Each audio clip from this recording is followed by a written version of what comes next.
Hey, guess what? We are back again. We're here to save the day and another beautiful piece of furniture. Follow me.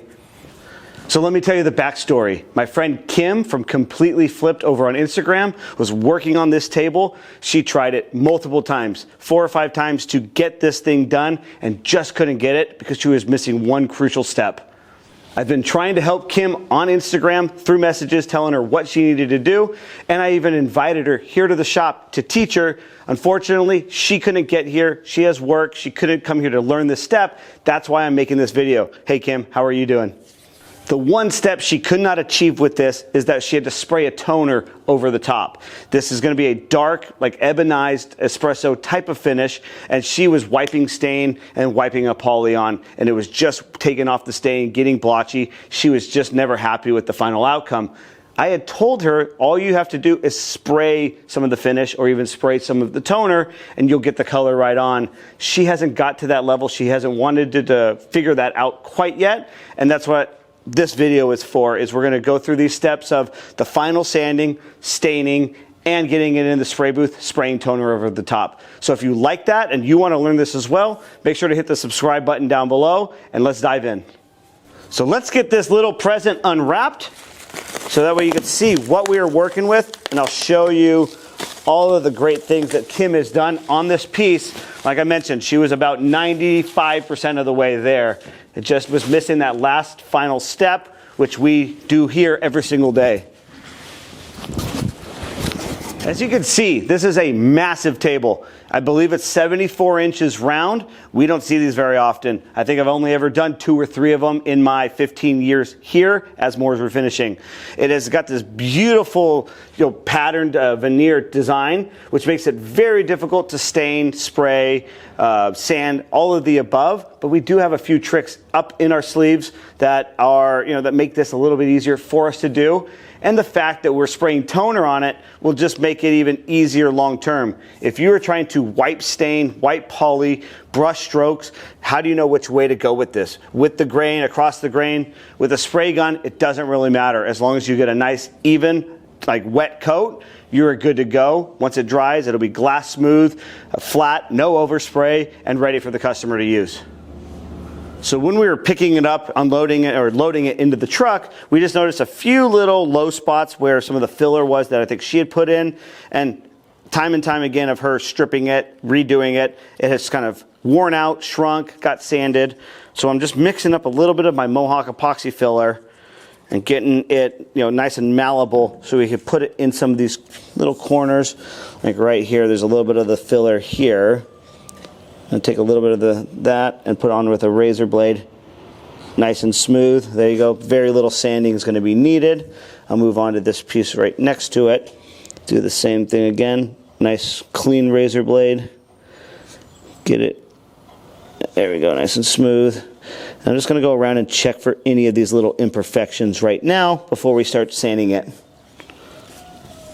So I'm going to let that epoxy dry for just a few minutes, and in that time that we're waiting, I'm going to throw on some stretch wrap around the bottom. Kim has already finished the bottom, so I want to protect it. You could either use this or paper. Plastic is easier in this situation, so I'm just going to work my way around and get it covered as best as I can. All right, I got it as good as I could right now. I'm a little bit dizzy, but what we'll do is when we're done sanding it, we're going to flip it over.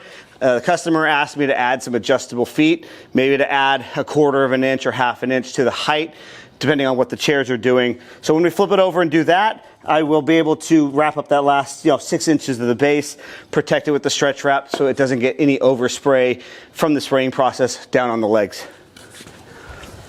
So now I still have to let that epoxy dry a little bit longer, but what I'm going to do is hit the top real quick with 220, ensure that I'm good to go with it. I'm happy. She was showing me a few little blemishes it had, so I'm going to just make sure we get this sanded nice and even, and then we can go through and wipe it down and check it to make sure that the stain's going to adhere properly.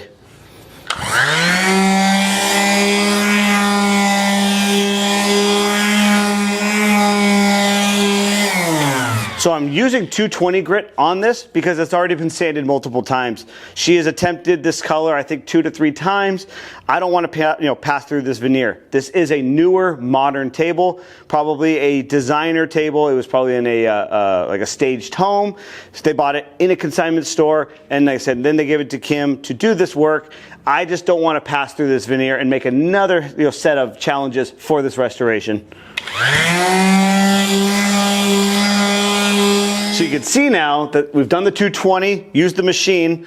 Now I'm just going to go back real quick with the sanding sponge and just go with the grain pattern and just work my way around to get that wood super smooth, like I like to say, polished up. You know, we teach this process, what we start with, the 150, the 220, the sponge, and different types of blocks that we do to get to this down in my paid community. It's for advanced masterclass series. It's for any of these refinishers that want to take the next step and level up their refinishing process. So I'll leave the link down below. If you want to join, I believe I have it set up right now, $20 a month, and you have access to at least right now about 40 videos that are not on YouTube, not on Instagram, any of those type of things. So I would love to see you guys there. So I like to do this with a lot of these jobs where we don't do the stripping, the sanding, like all the first stuff. I don't know what kind of chemicals are in this wood. I don't know what Kim had used. I don't know who used, what they used prior to Kim. So I like to use a little bit of this acetone. Just do a quick wipe down on the entire surface. This will ensure that we have a clean, clean surface. It'll eat up any oils or stripper or paint, and you can see it's already picking up, a little bit of dirt or something on it. So I said, this is just a safety protocol. We do this a lot, when we go to raw wood finishes of teaks and walnuts. Instead of stain, we'll wipe it down real quick with acetone just to ensure we have a clean surface. I don't want to have adhesion issues, stuff sticking improperly, fish eyes, bubbling, all these things that can happen if you have impurities on the surface of the wood. So now that I've wiped that top off twice with acetone, I went around it twice, I'm getting the stain mixed up. This is the one that we like using here for these ebonized finishes. It's the Mohawk. It's like, I think it's a designer series. It's called Kona. It's an M47 series instead of M545s. These are good stain. And in this instance, you could wipe it on and let it sit. It will dry and eventually soak in. Unlike when Kim was working on it, she would put the stain on heavy, went to put the polyurethane, and it would wipe off the top layer of the stain and giving her a blotchy finish, which is why she was having so much trouble with this. What I like to do is we'll stain this about a half of a shade or one shade lighter than what the customer wants. Then we're going to throw it in the spray booth, mix up toner to make a ebonized toner, which is a brown mixed with a little bit of black paint, which will kind of give this the illusion of black. But when the sunlight hits it, you're going to see a little bit of that wood tone popping through, making it just pop. Like it's so much nicer than just your standard black lacquer. So with this stain being the same thing, we're filming on this side of the shop. I'm going to throw my mask on. It'll be a little bit harder to listen to me, but it said there's no airflow. Usually we like to do this with the spray booth on or the fans blowing, so that way the fumes work their way outside and you're not just sitting here breathing it in. In this corner, there's zero airflow. So this one, and then I already cut a rag, so they said we're good here. And I said, I'm going to just take one more as a backup, just in case I have to wipe any drips. Come up right here. And I said, and then we're just going to do a simple, we'll just go towards the middle, kind of in the same pattern that it is, built in, kind of like a little piece of pie. We'll just work our way around.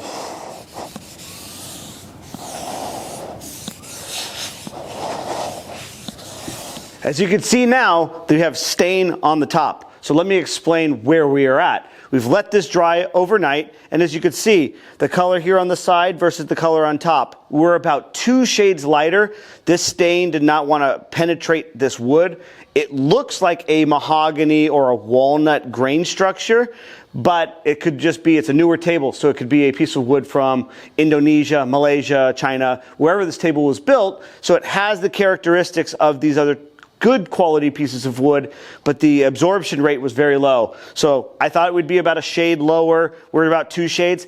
not a problem, because the tinting and the next steps coming up are what are going to get us to that level of that dark black ebonized finish. So now I'm going to roll this into the spray booth. We're going to put about 5 or 6 coats of sealer on the top, spray that on, let that dry, and because it's warm today, we may get lucky and be able to sand it and do the toning later today, so that way tomorrow all we have to do is spray the finals and let it dry, and hopefully we could deliver it to the customer on Friday. So now that we let the sealer dry, it's been about 4 or 5 hours, we are good to go. I'm going to hit it with a little bit of like the 320 sandpaper. We're going to get this nice and smooth before I get it back in the spray booth, bake up some toner, and get it back to the color that the customer is expecting. So now for the part that Kim was having issues with, making a specialized toner to get that ebonized finished. And here's how I do it. With this, you could either start it, which I do most of the time, with the sealer as a base. Right now, actually, we're getting a little low on sealer. I forgot to pick it up this morning. I'm just going to use a little bit of the top coat, this is a 10 sheen, which is what she's going to go with the finals. I'm going to just pour in maybe about a quart of that first. Lacquer thinner. I know you guys can't tell that that's what it is, but we have a little bit of lacquer thinner. I'm going to thin it down maybe about 30–40%, make it a little thin. We want this to lay smooth. We don't want it to be textured, orange peely, that kind of texture on the top. You don't want that with these final top coats. So I know that we don't want to add any reds or oranges to the top coat. We're going to try to keep this as brown as possible. So I'm going to use a raw umber, which is more of a green brown. And I don't have a ton left of this, so we're going to put a little bit of that toner in. That one is done. And then I'm going to grab a splash of the extra dark walnut, little splash of the black. Mix that up first. So let's see. Because now you can see, now we have a nice brown tone, but just doing this will only darken this. It's going to make it a dark brown. This is going ebonized. So here's the secret sauce right here. The black pigment from Mohawk, which is the colorant that they make black, black lacquers, white lacquers, any of those. We always have a little bit of that sitting around, and we're going to add a little bit to this, probably about 1.25 quart. And what this is going to do, it's not going to change it to black paint. Black paint is boring, but what this is going to do is give it a little bit of a masking effect where it's going to kind of mute the grain a little bit, still see highlights, still see the warmth of the color of wood, but it's going to be black in the, just the outward appearance under most situations. I'm going to just make sure it's stirred up real nice. But you can see, here's how the color looked before. There's the color now. Still looks black, but you could tell that it has a transparency to it, which is what we're aiming for. We don't want to go this nice brown tone on this table. There will be a time and place for that. Last and most crucial is my super blush retarder.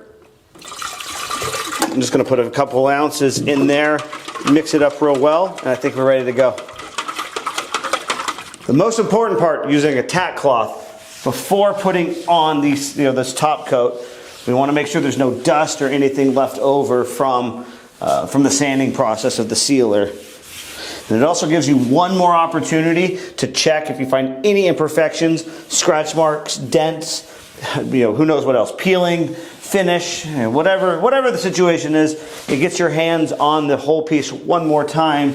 And I said, don't just sit here wiping like this and not looking. Make sure you're actively watching as you're working to find these imperfections. Remember, people are paying you to do this work. You want to make sure you give them the best project or the best outcome on their project. Give them the money they pay for, that they spend. Give them all that it's worth. So there's a little bit of dust right there. I said, I already got the color mixed in the gun, so I'm going to pop my mask on, turn on the spray booth, and we'll start showing you how we're going to mist this and get it to start darkening up.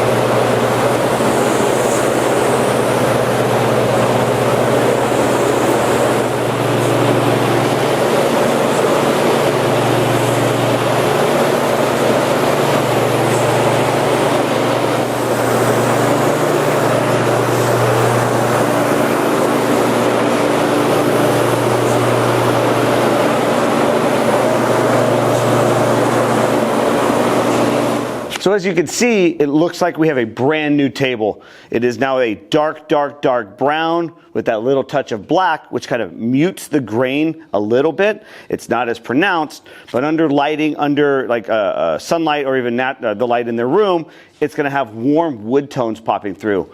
Black lacquer is very boring. It's just straight black. There's no character to it. By ebonizing it, you get kind of best of both worlds. When you turn the lights off in this room, this table will look pitch black. Like I said, sunlight is gonna look different. It gives a lot more character, a lot more warmth to the piece of furniture. So now, and so many people will question at this point if you go cross the grain, with the grain, or in circles. With this part, I said, this is what we do here in the shop. We use a soft grit. This is an old piece of 320. It may be like a 340, 360, 380, working its way up to a 400 grit. This will not hurt the finish. It will not make cross grains. It will not do any of those kind of things, especially when we use the sanding sponge after this. It'll just lay it down real smooth. It'll feel like glass. Put the top coat on. Once it dries, this is gonna have no overspray. It's gonna be perfectly smooth. 24 hours later, we could deliver it back to the customer. And if you want to learn tips like this from me, from my refinishing guide, we have a free community. I'll leave the link down below. We put a bunch of videos that are not here on YouTube for the people that want to get to the next level with refinishing. So I said, I hope I see you guys there. Right now, I believe there's at least a little over 100 people already in this community, asking questions, making new connections, making friends every single day.